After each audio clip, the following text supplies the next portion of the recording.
UFC will host 4 events on Fight Island next month, starting with the UFC 251 pay-per-view on July 11th. UNLV has picked up a commitment for 2021, three-star running back Samuel Green. He is the second highest-rated running back recruit in UNLV history. The commitment is non-binding and won't be official until he signs a national letter of intent. Football players in the class of 2021 can sign letters of intent on December 16th.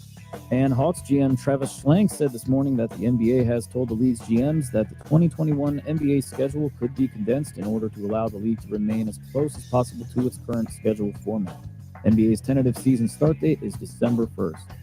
Update brought to you by Interstate Batteries. When it comes to dependability in car batteries, no one beats Interstate Batteries. Now, back to Cofield and Company. Stop treating us like animals and bugs and start treating us with some respect. We've been left out of the conversation. We've been vilified. It's disgusting. This isn't stained by someone in Minneapolis. It's still got a shine on it, and so do theirs. So do theirs. Trying to make us embarrassed of our profession. We don't condone Minneapolis.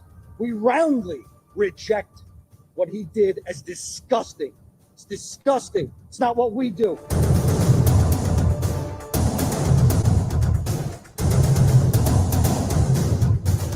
Strong take from NYPD's Mike O'Meara. Very angry today. Had that speech. Listen, we're in the midst of a pretty intense law enforcement discussion. And it's ongoing. And it's not going to end in a month or 2 months or 6 months. So we got some updates on the UFC. Fight Island. Dana White did tell everyone to pump the brakes a couple of days ago. He told TMZ, he's like, listen, there's not going to be tiki torches and I don't know if he said huts, whatever. It's like it's not going to be like Fantasy Island. It'll be cool, and we've got basically an arena built, but like it's not gonna be palm trees. I guess there can be. As it turns out, it's Abu Dhabi, so Jazz Island. It's a place they've been to at least 2 or 3 times before. They've done 3 cards there. They did 2 back in the early 2010s, and then last year they actually.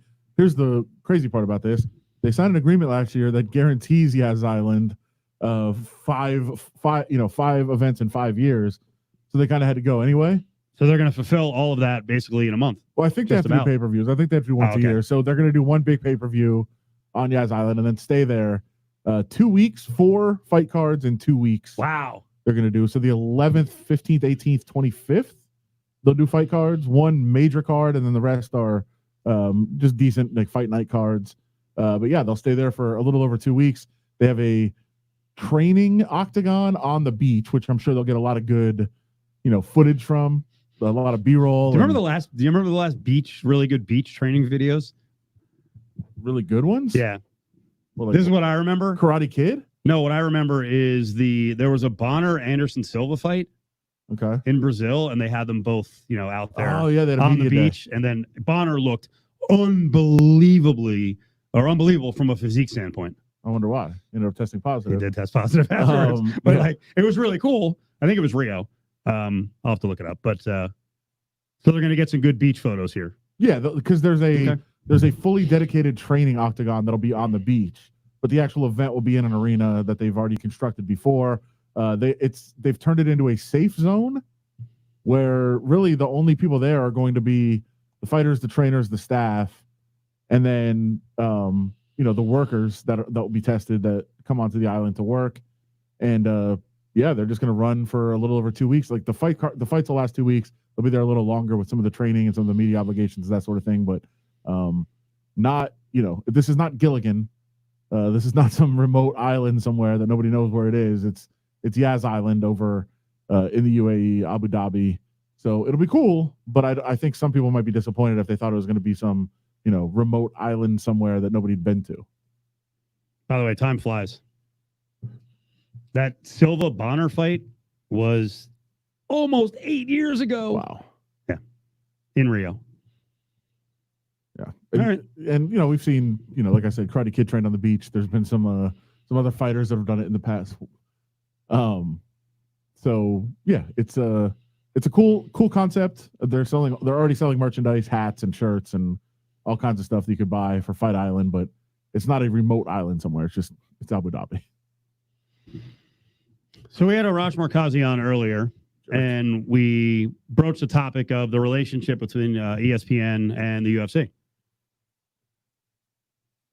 It must be confusing for Dana White because Probably. he went on, like as an example, he went on today on First Take, no Stephen A. So Dominique Foxworth was on there with Max Kellerman, and there's a clip that's circulating on the internets, and Foxworth is trying to bring up the salary issue. If you haven't been looped in on this, John Jones and Jorge Masvidal, Henry Cejudo, battling Conor McGregor, battling Dana White, and we think it's over money. We know with Jones and Masvidal, it for sure is. Cejudo it is too. He did mention money. With Conor, who knows what it is, but it's been a developing thing the last month or so. And there's been a lot of sniping on social media between the parties. And then Dana White was talking about it on Saturday here in town after the event. He goes on with First Take, and I don't know, people are like rodding up over the exchange. Like I didn't get anything out of it. Like I thought it was so silly. I didn't even call up the vast sound crew here at Lotus Broadcasting to pull it because I just thought it was dumb.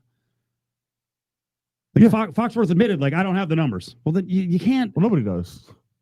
But you can have an approximation. You can have something. You can, but you can't.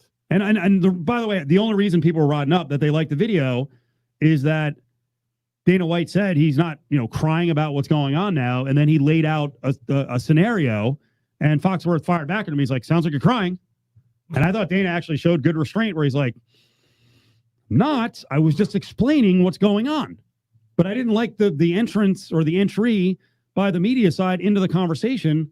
Like, you're not equipped with the proper ammo. Right. Let's have the discussion. And it's also part of why the UFC, like, there's several reasons why the UFC has been quiet about money. I know Daniel Cormier has actually come to the UFC's defense recently in terms of not talking about what people actually make. Because as he says, I don't want people to know what I make. I don't want my family to know. I don't want my distant family to know. I don't want anybody to know. He doesn't want what his I make. family to know. Yeah, well, not his wife and kids, but like he doesn't want his cousins and second cousins and all these other people to know what he makes. I think he needs to roll in the wife too. I think she knows. How misogynist is that? Probably sees the check. It's my business. So he was basically saying like, hey, people think they know what I make, they don't. They see a number, it's not even close to what I actually make. Right. And so that's where all these studies that are done and all these people come out with like, hey, the fighters make this percentage of the money. The easy answer when you come at the UFC with that and say, right, hey, the best estimates are that the fighters make about 18% of revenue. They'll come back and say, you have no idea what you're talking about. It's actually way higher than that. All right, what is it?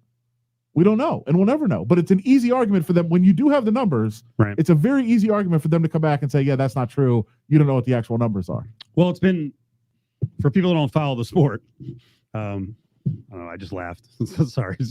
I was just thinking of someone offering to come on the show to talk UFC. I was like, I think we got it covered. Yeah. No, we have UFC experts on. But anyway, the discretionary bonus has always been the game that's been played. Right. Explain that to the audience, how that works. So how much is it? I don't know. That's why it's discretionary. Of course. Fighters get bonuses after fights, and it could be for anything. It could be for, hey, impressive performance, right? And it might not be announced publicly. It doesn't have to include the KO of the night or whatever awards. They have a bonus program that they announce right after the fight. It's right, usually $50,000. Sometimes you can get a double bonus, $100,000. Those are announced right after the fight. But then we've heard from fighters from going way back that all of a sudden they're like, they have a good fight. They don't really get a bonus afterwards. They're sitting at home and like, wait, $20,000? Like, where did this come from? You've heard a lot higher than that, though. Oh yeah, millions. And John Jones actually made a reference yesterday that when he was younger and not making a whole lot of money, they all of a sudden they just shipped a Bentley to his house, and he's like, "What? A Bentley? This is amazing!" Right. And as a young fighter, you're like, "That's even better than a check. Like this is a couple $100,000 car." But now he's looking back and he's like, "They did that, so I wouldn't whine about money." Right. Gray Maynard actually told the story the other day. Gray, sort of a local, went to high school here, right? Still lives here. Yep. I texted him today. Did you? Yeah, it wasn't him. They were like, this is no longer Gray Maynard's phone number. They responded? They did actually, yeah. Wow, okay. I was very worried when I texted. I'm like, this is an old number. Wow. But Gray Maynard actually said recently, they gave me a $100,000 bonus. I remember a thought crossed my mind walking to the cage. I was going to be broke if I lost because I had spent $20,000 in my training camp. I was only guaranteed $26K for the fight, but they did give him a $100,000 bonus. But he also said, I don't consider it a bonus. It was more like, quote, hush money. Right. Is that too strong? No, I think that's true. That's what John Jones was saying, that, he thought he was way underpaid, but all of a sudden they just sent him a Bentley and he's like, that's cool. Like, I can't really complain now because they bought me a Bentley. This is awesome. I think he crashed that Bentley, but it's always been a very weird system. And I think it's a little bit different now that it's corporate. It's not quite that, that same kind of wild, wild west that it used to be, but we don't really have the numbers now of what they're making. And I think, I really think, and I understand what you're saying about UFC. There's enough information out there that you can have an intelligent debate. And it just turned into kind of name calling and a little bit of sniping.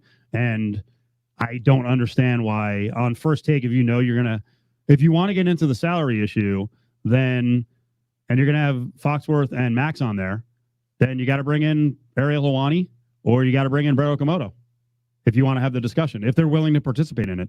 Well, I didn't think it was fair to either side. I don't think if Ariel was on, Dana would have done the interview. I think that's part of it. And, Brett would make more sense. But, I think these arguments can be had. Like, you can have the argument. But like I said, knowing the actual percentage is not really going to help you. They're just going to come back at you and say, you're wrong on that. So I'm just going to dismiss your whole argument because you're wrong. But the best estimates are about 18% when the other sports are at 50. Now, it's different because it's a centralized sport. They have 350 employees, I think, just here. They've got all these employees to also pay. It's a different business model than the other sports are. But by any stretch, these fighters are underpaid. There's no question. And the more people that speak out, the more they're going to have this discussion. Visit Cofield's Corner on LVSportsNetwork.com for access to the latest podcasts and best interviews. This Corona thing got me all screwed up. Hell, it got all of Las Vegas screwed.